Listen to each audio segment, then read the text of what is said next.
سلام بچه ها، میدونید اومدیم چی کار کنیم؟ کاری که احتمالا ازش خوشتون میاد. ببینید، اول میام داخل این اپ که هم ویلیجرها هم همزمان شاهزاد ببینن.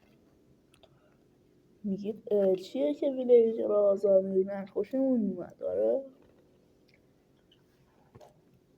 میفهمید. فقط ویدیو رو ببینید و احتمالا از این ویدیو لایک و ساب میگیرم.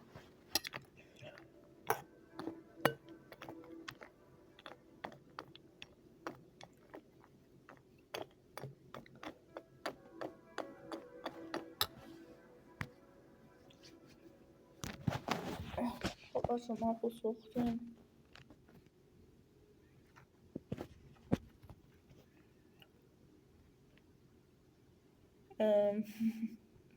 بچه ها میدونید دیگه چی دستمه؟ کریپر. بچه اینو میبینید؟ این کریپر. درست خودم هم صورتم کریپریه ها. آقا به خاطر اینکه خودم هم صورتم کریپریه میریم به ازای هر لایک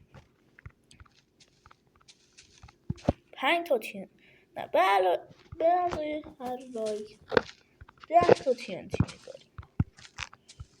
ببینم میتونید گوشی من رو بسوخ بدید. به ازای هر سال 9 تا TNT میذاریم. به ازای هر کامنت 3 تا. و به ازای هر ببینم چند تا معرفی میکنید. برای هر معرفی کردن حالا بچه یه لحظه آره هر نشون کردنم 8 تا TNT. خودم برای اینکه از کریپر بدم میاد یه لحظه بچه خودم برای اینکه از کریپر یه جور خوشم میاد بچه یه ذره داخل کریتیو، ولی داخل سوروایول ازشون متنفرم. آقا خودم براتون 1 2 3 4 5 6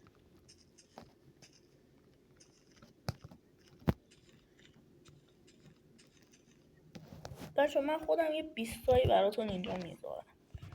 به ازای هر لایک 10 تا TNT، هر ساب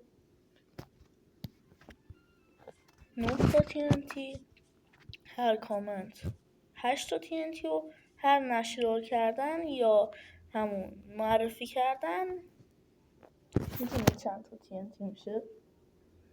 میشه حدود 7 تا TNT.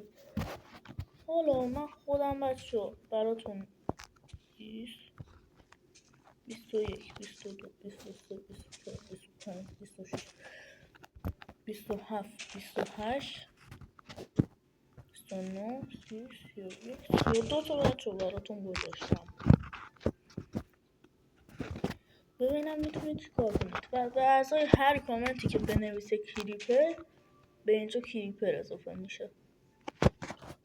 خب من الان چند تا کریپر گذاشتم. خب بچه ها مهلتتون 2 هفته مهلت دارید. من تا اون موقع هیچ ویدیویی نمیذارم. باید رو همین ویدیو کار رو انجام بدید. خب منتظرم بچه ها. فعلا خدا حافظ.